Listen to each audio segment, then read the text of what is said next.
حول ولا قوة إلا بالله العلي العظيم. أعوذ بالله من الشيطان اللعين الرجيم. بسم الله الرحمن الرحيم. الحمد لله رب العالمين. الصلاة والسلام على سيدنا ونبينا وحبيب قلوبنا وطبيب نفوسنا وشفيع ذنوبنا جد الحسن والحسين بالقاسم محمد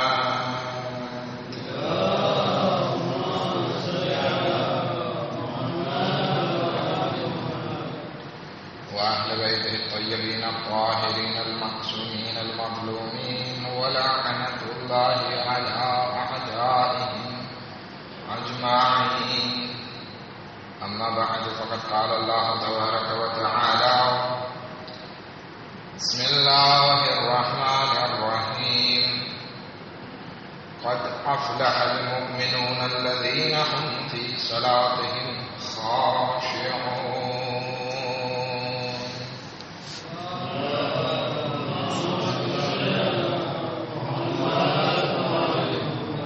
खुदावंद आलम कुरान मजीद में इरशाद फरमावे छे: قد أفلح المؤمنون الذين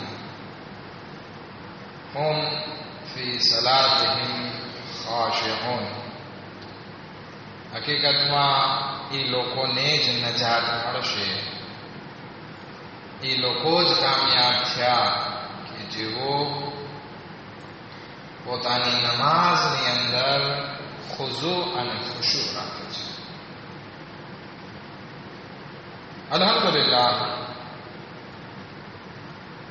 અહીંયા બેઠેલા લગભગ માણસો અહેલે નમાઝ છે અને ઉમ્મીદ કરું છું કે સવારની નમાઝ પણ કઝા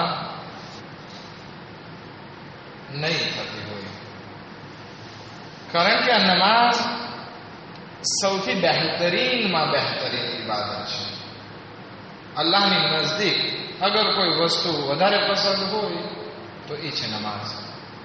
રસૂલે ખુદા સલ્લલ્લાહુ અલૈહિ વસલ્લમ પણ કહેતા કે મને આ દુનિયામાં નમાઝ બહુ વધારે પસંદ છે અને આ નમાઝના ફાયદા પણ એટલા છે. પણ ખબર છે કે આ બધી વસ્તુ અલગ અલગ ઝાકીરીનથી તમે સાંભળી ચૂક્યા છો, મને એ વિશે વાત નથી કરવી, કારણ કે આ નમાઝ અલ્લાહની નજદીક સૌથી મહત્વની ઇબાદત છે. તો પછી જરૂરી છે કે એ નમાઝને સરખી પણ અદા કરવામાં આવે. અગર જો આ નમાઝને સરખી અદા કરી લેવામાં આવે તો ફાયદો શું થશે કે આ નમાઝ આપણને ગુનાહોથી રોકશે. સૌથી પહેલો ફાયદો, કારણ કે ખુદા કુરાનમાં ફરમાવે છે: અસ્સલાતો તન્હા અનિલ ફહશાઈ વલ મુનકર, કે નમાઝ ઇન્સાનને ફહશા અને મુનકરાતથી રોકે છે. બીજો ફાયદો એ છે કે ઇન્સાન અલ્લાહથી નજદીક થતો જશે, કારણ કે નમાઝ દર હકીકત અલ્લાહ સાથેની એક વાતચીત છે, કોમ્યુનિકેશન છે. તો જેમ જેમ ઇન્સાનનું કોમ્યુનિકેશન નજદીક આવતું જાય એમ એમ ઇન્સાન એકબીજાથી ક્લોઝ થતા જાય છે. પણ અગર જો આ વાતચીતનો દોર બંધ થાય તો ઇન્સાન એકબીજાથી દૂર થતા જાય છે. એવી જ હાલત અલ્લાહની નજદીક છે કે જેમ જેમ ઇન્સાન અલ્લાહની બારગાહમાં વધારે નમાઝ પડશે એમ એમ ઇન્સાન અલ્લાહથી વધારે નજદીક થતો જશે. જનાબે ઇબ્રાહીમ અલૈહિસ્સલાતુ વસ્સલામ, અલ્લાહના દોસ્ત, ખલીલે ખુદા કહેવાય છે, એ આટલી બધી નમાઝને ચાહતા હતા કે અલ્લાહ પાસે દુઆ પણ કરે છે કે ખુદાયા તું મને એવો બનાવ કે હું નમાઝ ગુજાર હો, અને ફક્ત હું નહીં બલકે મારી ઔલાદ પણ નમાઝ ગુજાર હો. સૌથી મહત્વની વાત એ છે કે ફક્ત નમાઝ ગુજાર આપણે જ નથી રહેવાનું, બલકે આપણે કોશિશ એ કરવાની છે કે આપણી નસ્લમાં પણ નમાઝ ગુજાર પેદા થાય. અગર જો આપણે નમાઝ પડી અને આપણી ઔલાદ નમાઝ પડે છે કે નહીં એની આપણને કંઈ ખ્યાલ ના હોય તો પછી બરાબર નહીં કહેવાય. કારણ કે ખુદાવંદ આલમ કહે છે કુ અનફુસકુમ વ અહલીકુમ નારા, કે તમે તમારી જાતને તો જહન્નમની આગથી બચાવો, સાથે સાથે તમારા ફેમિલીને પણ આગથી બચાવો. પણ હવે આ એક પ્રસ્તાવના તરીકે વાત કરી, પણ હકીકતમાં મારો વિષય આ નથી. નમાઝ તો બધા પડે છે, ઇન્શાલ્લાહ બધા કોશિશ કરે કે પોતાના ફેમિલીમાં નમાઝને મહત્વ આપવામાં આવતું હોય. જમવા પહેલા નમાઝ હોવી જોઈએ, સુવા પહેલા નમાઝ હોવી જોઈએ, ઉઠીએ એટલે નમાઝ હોવી જોઈએ. જે ઘરમાં નમાઝનું મહત્વ હશે ત્યાં બરકત હશે, બલા નહીં. એ ઘરમાં રહેમતના ફરિશ્તા નાઝિલ થતા હશે. હત્તા કે એ ઇન્સાન કે જે ઘરમાં 5 વખતની નમાઝ, એટલે કે સુબહ, ઝોહર, અસર, મગરિબ, ઇશા, હવે 3 ટાઈમ કયો કે 5 ટાઈમ કયો, આ નમાઝના પાબંદ હશે, એ ઘરમાં મલેકુલ મૌત રૂહ આસાનીથી કબ્જ કરશે. હત્તા કે મુસ્તાહબ છે કે જે માણસની રૂહ નીકળવામાં તકલીફ થતી હોય તો એને ક્યાં લઈ જાઓ? જે જગ્યાએ નમાઝ પડતો હોય, ઘરમાં જે જગ્યાએ નમાઝ પડતો હોય એ જગ્યાએ એને સુરાવી દો તો રૂહ નીકળવામાં એને આસાની થાય. કારણ કે મલેકુલ મૌત એ જગ્યાનો પણ એહતરામ કરે છે. ચાલો, પણ હવે નમાઝ જે છે લગભગ બધાને ફાયદો નથી પહોંચાડતી. કોશિશ કરીએ કે આપણી નમાઝ એવી હોય કે એ નમાઝ આપણને ફાયદો પહોંચાડે. હવે અગર જો આપણે ગુનાહ પણ કરતા હોઈએ, ફિતના ને ફસાદ પણ કરતા હોઈએ અને નમાઝ પણ પડતા હોય તો સમજી લઈએ કે નમાઝમાં કંઈક ખામી રહી જાય છે. એ ખામીને દૂર કરવાની જરૂર છે. અગર જો નમાઝ મારી સારી હોત તો પછી ફિતના ને ફસાદ ના કરત, ગુનાહ ના થાત, ગીબત ના થાત, તોહમત ના લાગત, મતભેદ પણ ના હોત. અગર જો નમાઝ પરફેક્ટ. હવે આપણે સવાલ, નમાઝમાં ખામી કઈ કઈ રીતે આવે છે? તો સૌથી મોટી જે જનરલ ખામી હોય છે ઇન્સાનની જિંદગીમાં, એ ધ્યાન નથી હોતું. અક્સર માણસોને વધારે પડતું ધ્યાન નથી હોતું. જો કે માસુમીન અલૈહિસ્સલામની નમાઝ જ એવી નમાઝ છે કે જેમાં A to Z નિયત કરવાની, તકબીરતુલ અહેરામથી અસ્સલામુ અલૈકુમ વરહમતુલ્લાહ વબરકાતુહ કહેવા સુધી, આ પહેલેથી છેલ્લે સુધી ધ્યાન રહેતું હોય તો કોનું રહે? કોનું રહે? આપણા ઇમામો અહલે બેત માસુમીન અલૈહિસ્સલામ. પણ આપણે બધા, હું કે તમે બધાનું મગજ જે છે એ ક્યાંક ને ક્યાંક ભટકી જતો હોય. કોકનો જે છે 100% 100% ભટકી જતો હોય, કોકનો 90%, કોકનો 50%, કોકનો 10%. પણ આપણે કોશિશ એ કરીએ કે આપણું વધારેમાં વધારે ધ્યાન, કોન્સન્ટ્રે આપણે વધારેમાં વધારે નમાઝ વખતે હોય.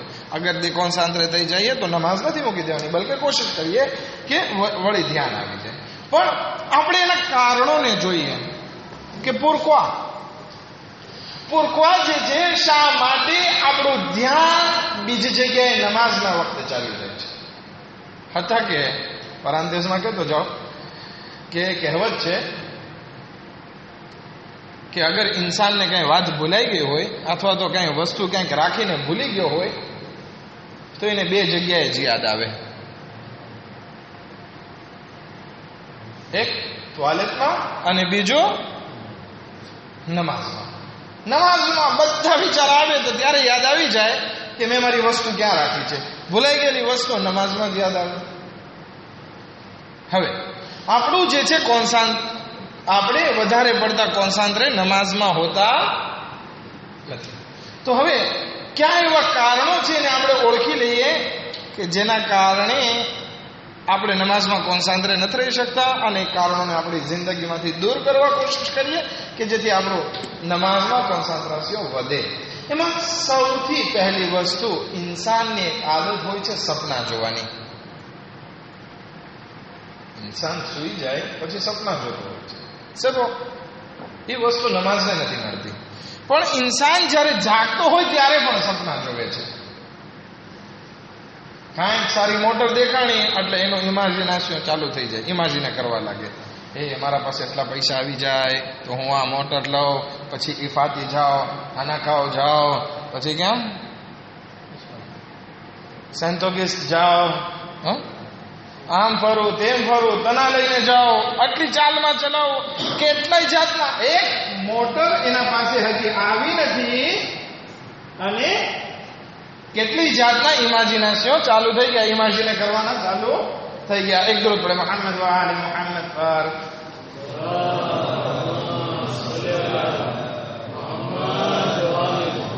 તો જિંદગીમાં જે ઇન્સાન ઇમેજિને વધારે કરતો હશે એનું ધ્યાન નમાઝમાં ઓછું રહેશે. માટે કોશિશ કરીએ આપણી જિંદગીમાં ઇમેજિને ઓછું કરવામાં આવે. હવે કેવી રીતે ઓછું થાય એ તો પણ કહેતા જાઓ. ઘણાની આદત હોય છે ઇમેજિનેમાં પડ્યા હોય એટલે ત્યાં જ પડ્યા હોય. જમવામાં મેં એક માણસને જોયેલો છે, એક ફર્દને, અમારા ફેમિલીમાંથી જ છે, એને જમવામાં ઓછામાં ઓછી પેલા 2 થી 3 કલાક લાગતી. શું જાજુ ખાધું? એની આટલી બધી આદત ખરાબ થઈ ગઈ હતી કે ઇમેજિને કરવામાં ખાવાનું ભૂલી જતો. ખાવાનું ઠંડુ થઈ જાય તો એના ઇમેજિને બંધ ના થાય 2-3 કલાક. હવે વિચાર કરીએ, જે માણસની આદત આવા ખોટા સપના, જાગતા સપના જોવાની આદત પડી જાય પછી નમાઝમાં પણ એ જ થવાનું છે. માટે કંટ્રોલ કરીએ આપણે કે જ્યારે આવા સપના આવે તો કે એનો કોઈ ફાયદો નથી. અને એ ઇન્સાન જિંદગીમાં આગળ વધી શકે છે જે ઇમેજિને ઉપર કંટ્રોલ કરી શકે, કાબુ મેળવી શકે. પણ આ ઇમેજિને આપણે છૂટું મૂકી દીધું એટલે એ આપણી જિંદગીના બધા સમયની ઉપર વાયરસની જેમ, વિરુસની જેમ કંટ્રોલ કરી નાખશે. તો આ પહેલી વસ્તુ. નમાઝમાં કોન્સન્ટ્રેટ થવું છે તો આપણા રોજબરોજના વ્યવહારમાં ઇમેજિને ઓછું કરીએ. ફેસબુકમાં અવારનવાર, વોટ્સઅપમાં આવતું હોય ને કે એ ઇન્સાન કામયાબ નથી થતો કે જે સપના જોતો હોય છે. હકીકતમાં એ ઇન્સાન કામયાબ નથી થતો જે નિંદરમાં સપના જોવે છે. કામયાબ તો એ થાય છે કે પોતાના સપના માટે એ નિંદરને વહેંચી નાખે છે. મારું કંઈક સપનું હોય, મને કંઈક આગળ વધવું છે તો મારી એની માટે મહેનત કરવી પડશે. ભલે મારી નિંદર એમાં આરામ થતી હોય, નિંદર ઓછી થાય, પણ મને ત્યાં સુધી પહોંચવું છે તો મારે મહેનત કરવી પડશે. એ ઇન્સાન કામયાબ થાય છે. ઇમેજિને કરવાથી ઇન્સાન કામયાબ થતો નથી. બીજી વસ્તુ કે જે નમાઝમાં ઇન્સાન એનું કોન્સન્ટ્રેશન ગુમાવી દે છે એ છે ઉતાવળ. ખુદાવંદ આલમ કુરાન મજીદમાં પણ કહે છે ને, ઇન્નલ ઇન્સાન કાન આજૂલા, કે ઇન્સાન ઉતાવળો છે. અગર જો આ ઇન્સાન ઉતાવળ ના કરે, દરેક કામને સમયસર અંજામ આપે અને એક કામને સરખું પૂરું કરી અને પછી બીજું કામ હાથમાં લેવાની આદત કરી નાખે તો પછી એની જિંદગીમાંથી ઉતાવળ ચાલી જશે. આપણે ગુજરાતીમાં એક કહેવત છે, તમને ખબર હોય તો, ઉતાવળે આંબા ના પાકે. સાંભળી છે? આંબા કોને કહેવાય? માંગાના ઝાડને. માંગાના ઝાડ ઉપર જે મેંગો, કેરી લટકાતી હોય ને એને કહેવાય આંબા. હવે હજી કેરી આવી છે, કાચી છે, હું આમ જલ્દી વિચાર કરું કે જલ્દી પાકી જાય તો હું ખાઉં, તો આ ઉતાવળ કરવાથી કોઈ દિવસ નહીં પાકે. જ્યારે એની સિઝન આવશે ત્યારે જ એ પીળી થશે, લાલ થશે, ત્યારે આપણને ખાવા મળશે. અગર હું ઉતાવળ કરીને કાઢી પણ લઈશ તો પછી એનો અંચાર થશે, બાકી બીજું કાંઈ થશે નહીં. માટે જિંદગીમાં કોશિશ કરીએ કે આપણી જિંદગીમાં ઉતાવળ ના હોય. અગર જો ઉતાવળ હશે તો પછી નમાઝમાં કોન્સન્ટ્રેશન આવી શકશે નહીં. માટે હવે આ ઉતાવળ ના આવે એટલા માટે ફક્ત મારે નમાઝમાં કોશિશ નથી કરવાની, મારી જિંદગીના દરેક કાર્યોમાં મારે કોશિશ કરવાની છે કે કોઈ કામ મારું ઉતાવળ વાળું હોવું જોઈએ. ઇન્સાનને ઉતાવળ શું કામ થાય છે? યા તો બેસબરી હોય છે, યા તો એ પોતાના કામ જે છે એ સમયસર અંજામ નથી આપતો. આ બે વસ્તુના કારણે ઇન્સાન ઉતાવળો થાય છે. અગર ઇન્સાનની જિંદગીમાં થોડીક સબર આવી જાય કે મારું દરેક કામ એના સમયે થઈ જવાનું છે, કામમાં ઢીલ ના કરું, કામને સરખી રીતે એના સમયે અંજામ આપી દો, તો પછી મને ઉતાવળ કરવાની જરૂર નહીં પડે. એવી જ હાલત અહીંયા નમાઝમાં છે.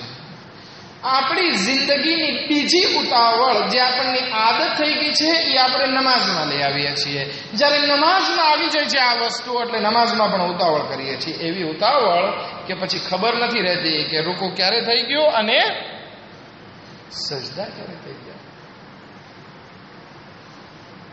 આપણા ચોથા ઇમામ ઝૈનુલ આબિદીન અલૈહિ સલાતુ વસલામ મસ્જિદમાં હતા.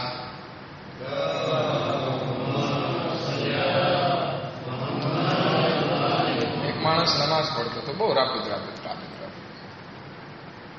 પછી નમાઝ પૂરી કરીને દુઆ કરે છે, ખુદાયા જન્નતમાં મને 4 હોર નસીબ કર. ઇન્સાન દુનિયામાં એકને તો સાચવી નથી શકતો અને ખુદા પાસે કેટલી માંગે? 4 માંગે છે. ઇમામ એને બોલાવે છે, અહીંયા તને 4 હોર ખપે છે? તો કે હા. તો કે પેલા હોરની મહેર તો અહીંયા દુનિયામાં સરખી અદા કર તો તને ત્યાં હોર મળશે. તો કે નમાઝ તો તું પેલા સરખી અદા કર કે જે તારી હોરને દેવા માટે મહેર બની શકે. આ નમાઝ વાત અધૂરી છે, ઇન્શાઅલ્લાહ આવતા હોય. આ નમાઝનું મહત્વ આપણી જિંદગીમાં સૌથી વધારે હોવું જોઈએ. આપણા અહલે બૈત અલૈહિસ્સલામની તાલીમ પણ આ જ છે.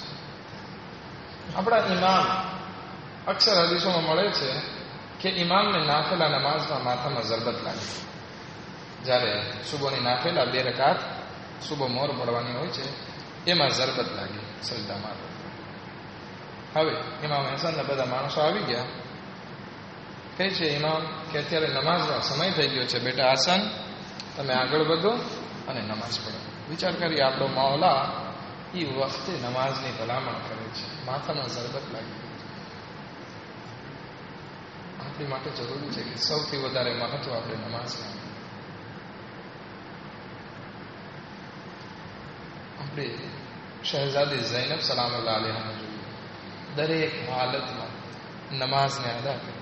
ઇમામ હુસૈન અલૈહિસ સલામને જોઈએ, તીરોની વરસાદમાં પણ ઇમામે નમાઝને અદા કરી. કેવી રીતે નમાઝ અદા કરી? ઇમામના ઉપર તીરોની વરસાદ કરવામાં આવી, તેમ છતાં ઇમામ નમાઝ અદા કરે છે. અને એટલું જ નહીં, જ્યારે નમાઝ પૂરી થઈ તો દુશ્મનોમાંથી કોઈ આવાજ આપે છે, હુસૈન જેટલી નમાઝ પડવી હોય પડી ગયો, તમારી નમાઝ કબૂલ નહીં થાય. હબીબ ઇબ્ને મઝાહિર આ સાંભળવું હતું કે જલ્દીથી ઇમામની જસારતને, ઇમામ ઉપર થયેલી જસારતને બરદાશ્ત નથી કરી શકતા, એના ઉપર હુમલો કરે છે, એ દુશ્મન ઉપર હુમલો કરી એને જહન્નમ વાસિલ કરે છે. પૂરી ફૌજ તૂટી પડે છે. હબીબ ઇબ્ને મઝાહિર જખ્મી થઈ ગયા. ઇમામ હુસૈન અલૈહિસ્સલામ એમના સરાને જઈને કહે છે, આય હબીબ તારા બચપનના દોસ્તને શું એકલા મૂકી દીધો. અલા લાનતુલ્લાહ અલલ કૌમિ ઝાલિમીન.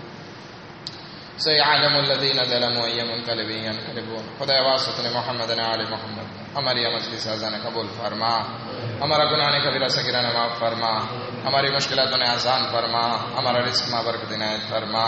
خدا بحق محمد و آل محمد حضرت آیت اللہ سستانی نے دیگر مراجعوں نے صحت و سلامت صحت الانبیاء عمر عنایت فرما. خدا دشمنان اسلام نے نابود فرما. شیعہ نے ادر قرار جان مال عزت آبرو کی حفاظت فرما. جو مومن المومنات بیمار سے خدا نے شفا کامل نے عاجل عنایت فرما. امام زمان علیہ السلام نے ظہور میں جلد جلد عاجل فرما. ان امن انصار و مشمع فرما. ربنا تقبل منا انک انت السمیع